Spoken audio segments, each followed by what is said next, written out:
Les 5 choses que nous ferons et qui briseront les liens. Les liens. La première des choses, c'est quoi? C'est la nourriture. Peut-être d'autres personnes ne s'y attendaient pas. Bien aimé, pour ceux qui nous avaient suivis dernièrement, quand je parlais concernant Exode chapitre 12, vous allez voir, pour les délivrer des liens, de qui on appelle encore qui, des pharaons, qu'est-ce que Dieu a dit? Il fallait d'abord changer la nourriture dans leur maison. Changer la nourriture. Changer la nourriture. Mais il y a d'autres personnes qui vont dire, mais non, moi personnellement, c'est quoi ma nourriture? Parce que là, Pharaon est déjà passé, toutes ces personnes sont déjà passées, mais non, c'est quoi ma nourriture? Peut-être vous, votre nourriture se trouve dans les psaumes 123, les 4 versets, qui nous dit, notre âme est assez rassasiée des moqueries des orgueilleux, du mépris des hautains. Amen.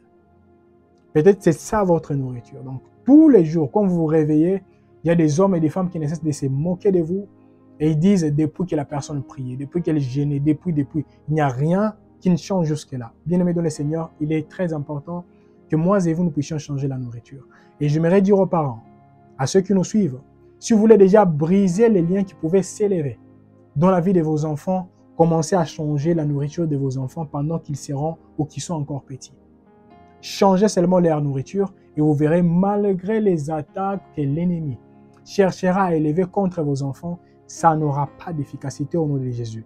Voilà pourquoi la même stratégie, Dieu l'a manifestée également au travers des enfants d'Israël, en disant, voici la nourriture que vous devez commencer à manger dans votre maison, etc., vos enfants, etc. Là, nous comprenons que Dieu voulait seulement dire, vous allez maintenant initier indirectement, inconsciemment, vos enfants. Et j'aimerais dire, bien-aimés dans le Seigneur, on ne peut pas seulement initier nos enfants négativement, nous pouvons également les initier positivement en changeant leur nourriture.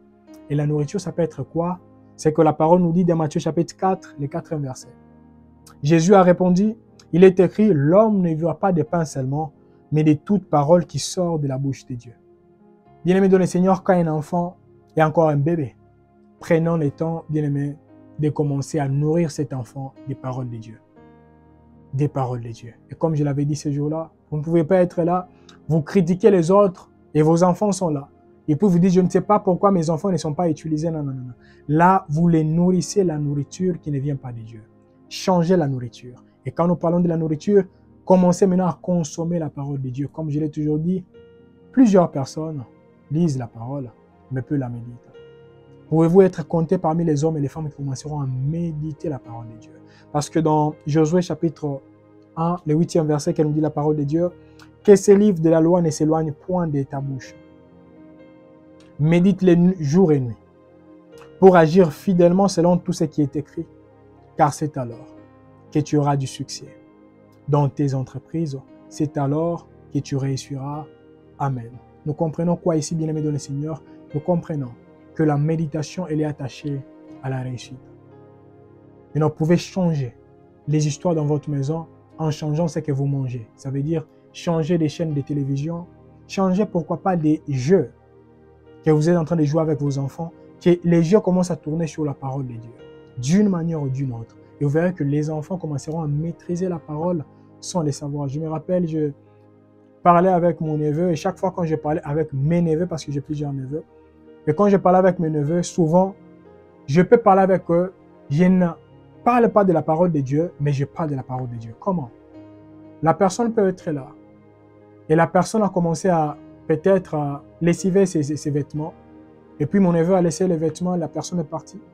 Et puis, peut-être j'étais en déplacement, et quand j'entre dans l'une des maisons de mes sœurs, si je vois ça, je vais appeler seulement les neveux en lui disant, ok, peux-tu lire tel passage? Et quand la personne lit, la personne comprendra déjà ce que moi je veux dire.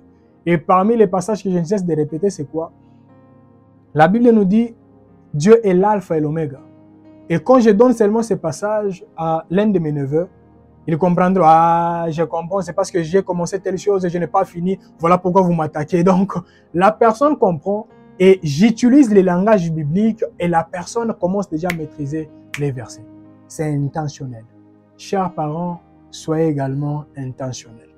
Malheureusement, il y a d'autres parents qui ne maîtrisent même pas la parole de Dieu et qui ne lisent même pas la parole de Dieu. S'il vous plaît, décidez-vous de changer la nourriture dans votre maison et cela brisera également d'autres liens.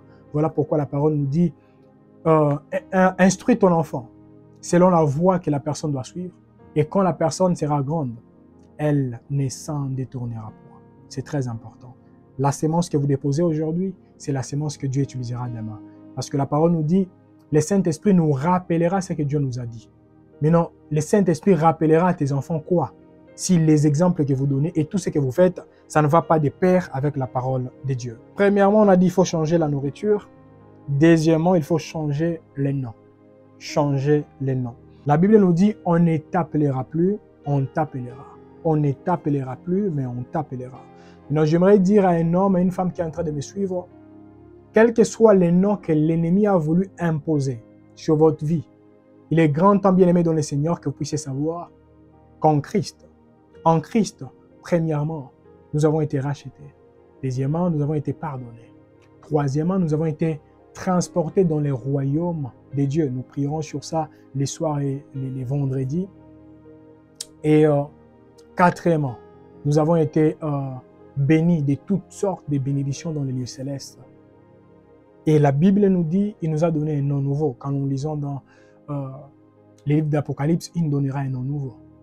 Et je prie que par la grâce de Dieu, que Dieu élève votre nom et que Dieu vous donne un nom nouveau. Quand vous lisez l'histoire d'Abraham, toutes les personnes qui étaient attachées à Abraham étaient bénies.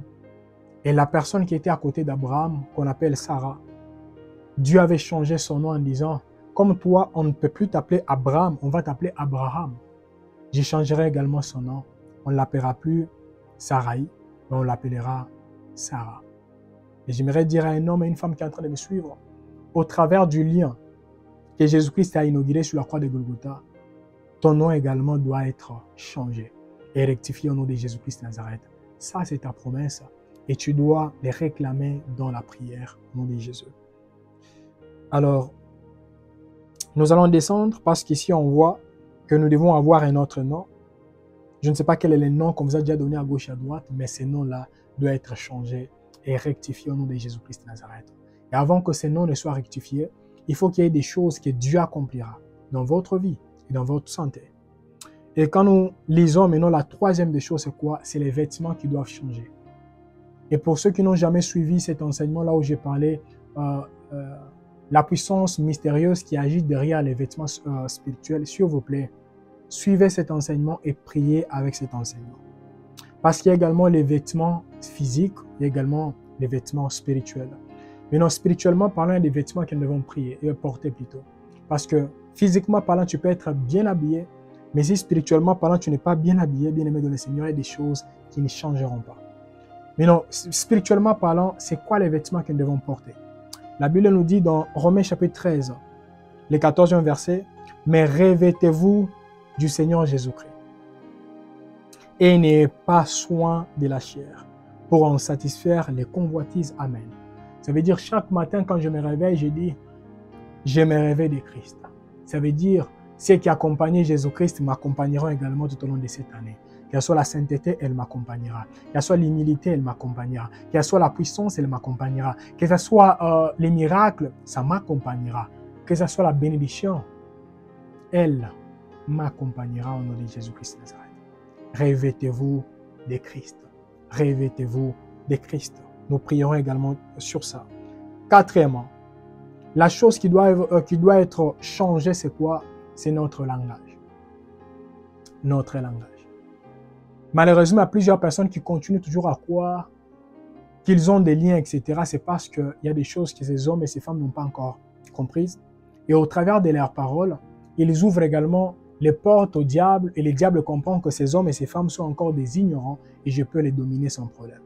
Et j'aimerais vous dire, bien-aimés dans le Seigneur, il est très important, en tant qu'enfants de Dieu, que nous puissions savoir comment nous élever en prière et comment changer, pourquoi pas, notre langage. Voilà pourquoi les psaumes 73, le 15e verset nous dit, « Si je disais, je vais parler comme eux, voici, je trahirai la race de tes enfants. » Ça veut dire, si tu es compté parmi les enfants de Dieu, il y a des choses qui ne doivent plus sortir de votre bouche.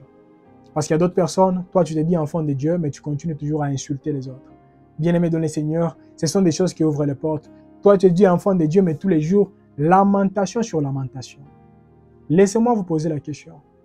Quelles sont vraiment les nations, ou je peux dire quelle est la nation qui acceptera d'avoir un président lamenteur? Ça veut dire un président qui passe tous les jours à la télé. Ah, vraiment, nous sommes agacés, nous sommes terrifiés, nous sommes attaqués à gauche et à droite. Oh, mon peuple, mon peuple. Il n'y a aucun pays. Aucun pays. On se dira, ce président n'est pas responsable. C'est la même chose, bien aimé de mes seigneurs. Une personne qui sait quoi faire ne se lamente pas en désordre. C'est une personne qui dira, je vais gérer mes paroles. Car la Bible nous dit, la vie et la mort sont au pouvoir de ma langue. Alors, cinquièmement, qu'est-ce que nous devons gérer? Nous devons gérer nos pensées. Je répète, premièrement, c'était quoi? La nourriture, changeons la nourriture. Deuxièmement, changer les noms. Troisièmement, changer les vêtements.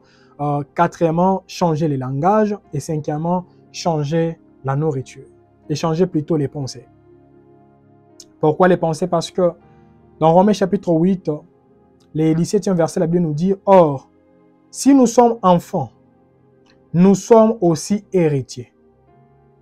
Héritiers de Dieu et co-héritiers de Christ.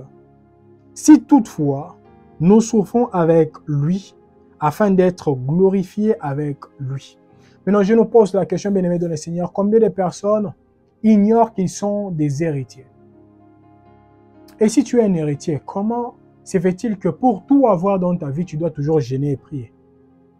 Bien-aimés dans le Seigneur, si nous sommes des héritiers, ça veut dire qu'il y a d'autres choses que nous recevrons directement provenant de Dieu parce que nous sommes seulement des héritiers. Alors, en comprenant cela, nous commencerons à nous dire, non, non, non, non, non, je ne suis pas un héritier des liens héréditaires.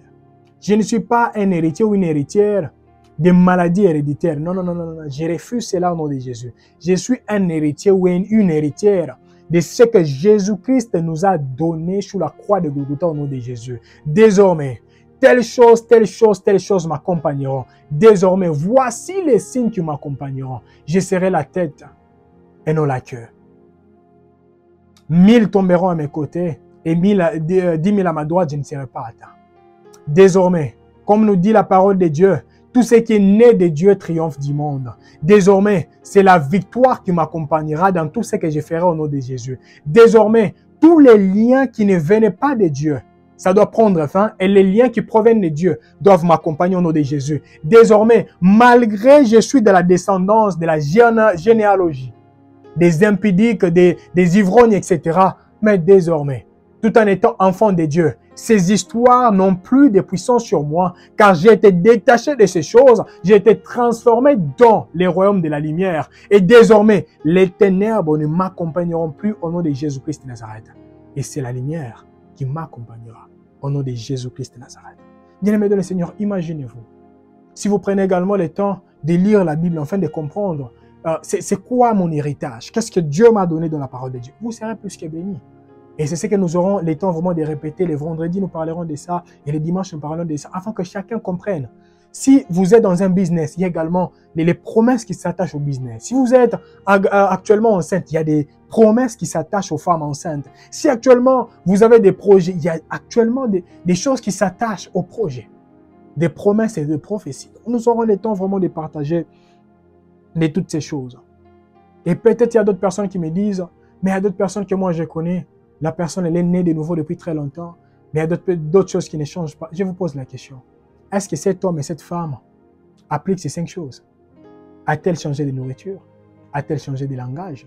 A-t-elle changé de vêtements? A-t-elle changé de quoi encore? A-t-elle changé sa manière de voir les choses? Ou a-t-elle changé de nom? Ça, c'est très important et nous devons vraiment le comprendre. Et la dernière des choses, nous allons lire dans Galates chapitre 4, du premier verset au deuxième verset qui nous dit la parole de Dieu. « Or, aussi longtemps que l'héritier est enfant, j'ai dit qu'il ne diffère en rien d'un esclave, quoiqu'il soit le maître de tout. Mais il est sous des tuteurs et des administrateurs, jusqu'au temps marqué par les pères. Amen. » Bien-aimés dans le Seigneur, décidez-vous de grandir dans le Seigneur. Laissez vos histoires là, de lire la parole pendant 2 minutes, 3 minutes. décidez-vous de grandir. Laissez vos histoires là. Non, d'après tout, Dieu ne calcule pas les minutes et les heures. Et quand j'ai pris, je peux prier pendant 2 minutes. D'après tout, c'est l'efficacité. Laissez ces histoires-là. Focalisez-vous sur votre vie. Focalisez-vous sur votre foi afin que vous puissiez grandir journalièrement. Parce que plus vous grandissez et plus également votre héritage commencera maintenant à se manifester. Parce qu'il y a des hommes et des femmes, Dieu avait prononcé les choses vous concernant depuis très longtemps. Mais ces choses sont en train de traîner jusque-là. Ce n'est pas parce que Dieu est méchant. Ce n'est pas parce que le diable est tellement puissant. C'est parce que moi et vous, on n'a pas encore pris la décision de grandir dans les Seigneurs.